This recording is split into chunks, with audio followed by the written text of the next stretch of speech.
નમસ્કાર મિત્રો, વિડીયોમાં તમારું સ્વાગત છે। જી હા મિત્રો, અત્યારે હાલના મોટા અને મહત્વના સમાચાર સામે આવી રહ્યા છે। તો મિત્રો, સમાચારમાં વાત કરીએ તો વડોદરા દિલ્હી મુંબઈ એક્સપ્રેસ વે પર પાદરાના સામલિયા નજીક ગત મોડી રાત્રે એક અત્યંત કાળજુ કંપાવી દેનારો અકસ્માત સર્જાયો હતો। મહેસાણા જવા નીકળેલા એક પરિવાર રસ્તો ભૂલી જતા સામલિયા પાસે પહોંચ્યો હતો, જ્યાં તેમની ઇકો કાર અને ટ્રક વચ્ચે જોરદાર ટક્કર થઈ હતી। આ ગોઝારા અકસ્માતમાં કારમાં સવાર 8 લોકોમાંથી 4 વ્યક્તિઓના ઘટના સ્થળે જ કમકમાટી ભર્યા મોત નીપજ્યા હતા, જ્યારે અન્ય 4 લોકોને નાની મોટી ઇજાઓ પહોંચતા સારવાર અર્થે ખસેડવામાં આવ્યા છે।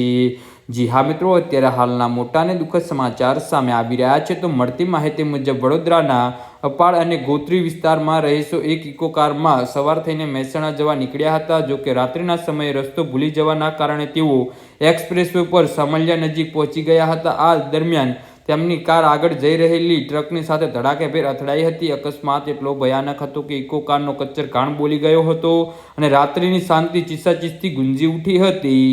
જી હા મિત્રો, તો આના વિશે તમારું શું કહેવું છે? તો નીચે અમારી કમેન્ટ બોક્સમાં જરૂરથી જણાવજો અને અમારી યુટ્યુબ ચેનલને સબસ્ક્રાઈબ કરવાની ભૂલતા નહીં। ધન્યવાદ।